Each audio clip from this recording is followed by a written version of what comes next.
Hey yo guys, welcome. Good morning and good afternoon. It's morning right here where I'm recording this.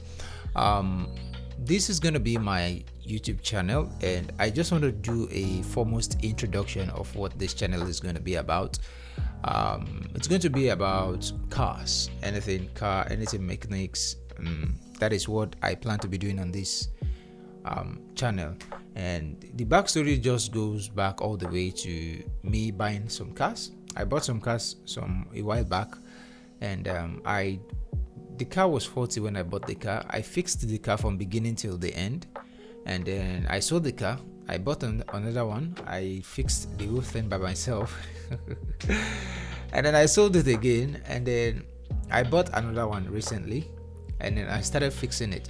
So a friend of mine suggested to me that this is going to be an educational video, if I can get it on YouTube, for my fellow Nigerians on how they can buy cars, what they should look for, and how they can repair the cars essentially, and then turn it into a flipping business that you buy the car, fix it yourself, calculate the cost, add your profit, and then you sell. So this is going to be a video that will be documenting that, and I'll start buying cars. I'll be recording everything from the onset, from the beginning, how it all went, things you should look out for, and how to not get scammed, right? And then with that being said, that is just the basics of it. So I'm going to roll a short clip. I don't know if I even still have it on my phone. If I have it on my phone, you'll be seeing it right now. I'm going to roll a short clip that shows the car I just bought now. It wasn't working when I bought it. It's a Nissan, Infiniti G37 XS. So that is the top of the line version of the X version. That car in Tokumbo, if you want to buy a Tokumbo, it cost about 6-7 million naira for the Tokumbo version of the car. If you want to buy it for Nigerian use that is very clean, it's about 4 million naira. Oh yeah.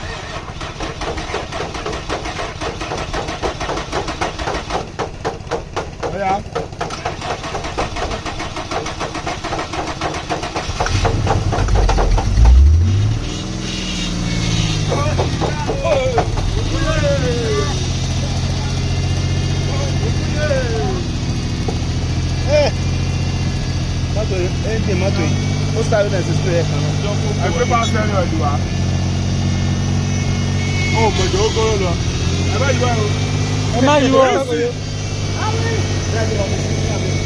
Or 3.5 million naira, a clean Nigerian use. So I bought this one in Nigerian use. So there was something that happened to the car. It was involving a minor, taking it on that emphasis, a minor accident. So the minor accident damaged the place where the water pipe that comes from the roof is supposed to pass through.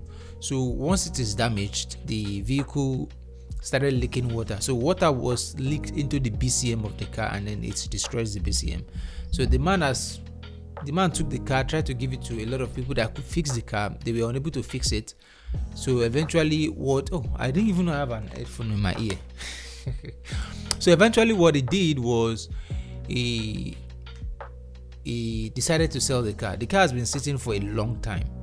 So after I sold the last car I finished before this one, I got a call from a friend of mine who is also a mechanic. I always give him work to help me rebuild engines. He's very, very good.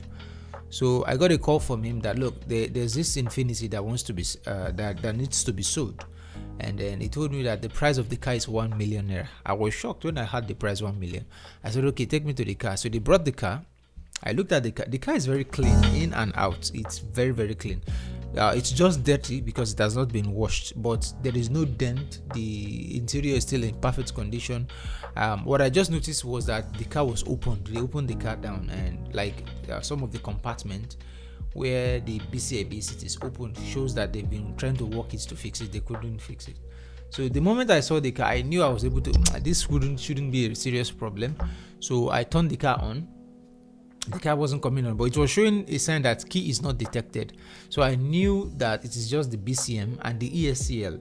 And this is where it gets interesting, right? They thought the problem of the car was the BCM, which it was. That is just one problem.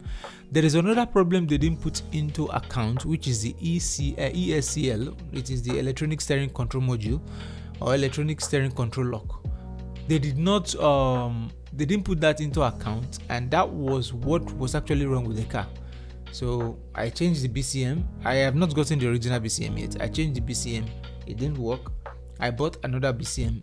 We were able to program an old BCM from another vehicle, another G37 into the car. It worked. But the problem with this BCM that there's some functions were not working. For example, like the keyless entry. What we just needed to do is just to make sure the car starts. And eventually we were able to fire the car and it started. So when the car started, it was just all sort of joy for us. And then we'll move on to the next phase, which is to see if we can correct the wiring. And then that is when we discover a lot of things, that they've tampered with a lot of the wires. So we started the restoration project, and this is not the first time I've been doing restoration project on wiring. If I buy a vehicle that they destroy the wiring, we map the wires and then we return it back to how it is from factory, and it is very, very important. So with that being said, we were able to fix the car to that particular sense. We were able to fix most of the wiring issues. Now the only thing I'm waiting for is the BCM. I've already placed an order for the original BCM that comes with the car from factory, because these BCMs, they matters a lot. If the numbers are not the same, the possibility of it working 100% is very, very slim. So there are some things that will not work. There was one BCM that we were able to use for the car. It is a 1NC0B.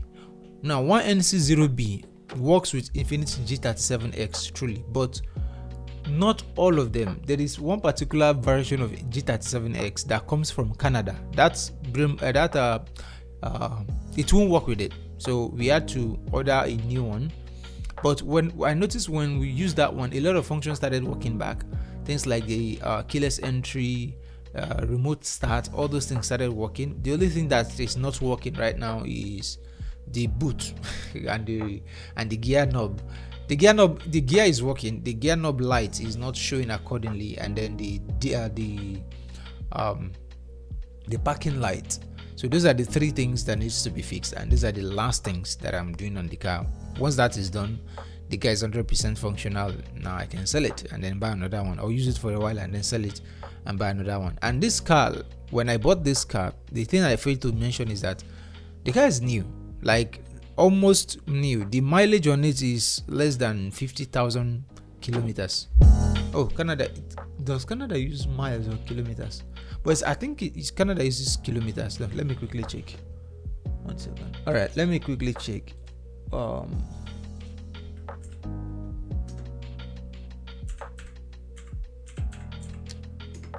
Canada metric system.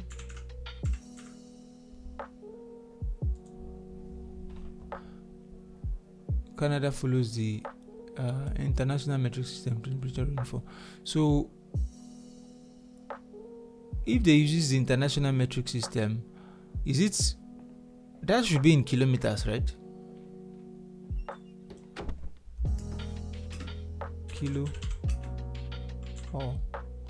Kilometers or miles.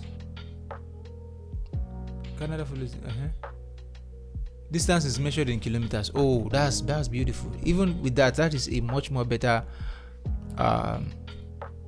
It is a good news to me. It means that the car has not been used for that long. It has about 47 or 48,000 kilometers on it, and that is, if you know about car, that is very, very low. Like, it's very, very low. When I check the engine is clean. It has never been opened. It has never been worked on. Nothing. The only thing that I noticed has been changed is the air filter, which is normal. You change it over time, like every few thousand miles, whenever you're doing a oil change. It is always good to change your air filter so that dust will not clog in the airway. And that's how I discovered that the car has not been used for a long time. It is just almost a brand new car. It smells really good. The interior is super clean. The exterior super clean, no dent. So another thing I noticed is it has been painted. So the original color that came with the car is white. For some reason they changed it to gray. And what I plan to do is, after I finish the car, before I register the car, I will return the color back to its original color, which is white. So with that being said, this is just an introduction to what I'll be doing in this channel. And also along the line, once I begin to get enough subscribers, I'll start doing car modifications, like modifying cars, putting exhaust sound systems, putting a custom body kits, bumpers, front lifts, and all this kind of thing, putting customizer engine parts to allow you to make much more horsepower. So with that being said, thank you guys for watching this very body introduction, and see you guys soon.